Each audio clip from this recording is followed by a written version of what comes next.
लिए लगे हुए हैं। तो आइए मैथिली शरण गुप्त साहब से जानना चाहेंगे कि ये सफेदपोश अपराधी प्रवृत्ति के लोग पूंजीपतियों की सहायता लेकर धर्म जाति के राजनीति करने वालों को राजनीति में आने से कैसे रोकेंगे और उसके लिए क्या क्या तरीके उनके दिमाग में हैं। नमस्कार मैथिली शरण जी।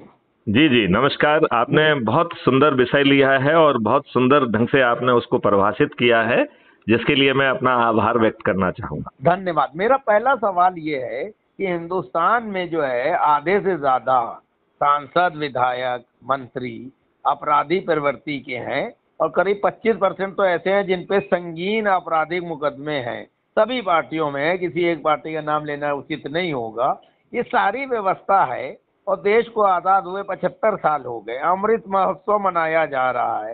सुप्रीम कोर्ट के जजेस सो मोटो के तहत कई मुद्दे उठाते हैं। चुनाव आयोग जो है अपनी मनमर्जी से जो है चीज़ों को कई बार करने की कोशिश करता है, लेकिन लगता है कि सत्ता पक्ष के दबाव में आके चुनाव आयुक्त तो लोग भी जो है ईमानदारी से कार्य को नहीं कर रहे हैं। ऐसी विकट परिस्थिति में कम खर्चे में ईमानदार लोग जो है जनप्रतिनिधि बने, इसके लिए आपके पास क्या प्लानिंग है?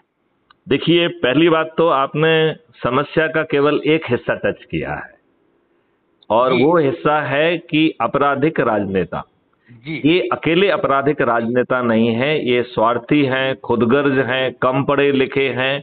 इनका ध्येय, इनका चरित्र, इनकी सोच सब काली है जी। और ये कालिमा शुरू होती है जवाहरलाल नेहरू से। ये बात हमको बार बार कहना ही पड़ेगी, क्योंकि उन्होंने जो अंग्रेजों के द्वारा बनाए हुए नियम, कानून और व्यवस्था हमारे ऊपर थोपी है और फिर उन्होंने घटिया सोच के तहत राजा महाराजा और उन सबको सामंतवादी जमींदार, उनको चूंकि वो आसानी से इनके लिए वोट इकट्ठे कर सकते थे, तो इस बात की घुट्टी पिलाते हुए कि हमने आजादी दिलाई, जो नेहरू जी ने तो बिल्कुल नहीं दिलाई, ये घुट्टी पिलाकर और तुष्टीकरण की हवा को बल देते हुए, संविधान की व्यवस्था के विरुद्ध आचरण करते हुए, नियम कानून बनाते हुए इन लोगों ने इस देश की जनता को गुमराह किया है, मूर्ख बनाया है। ये यदि मुझे कहा जाए तो ये षड्यंत्रकारी हैं, ये राजनेता नहीं हैं।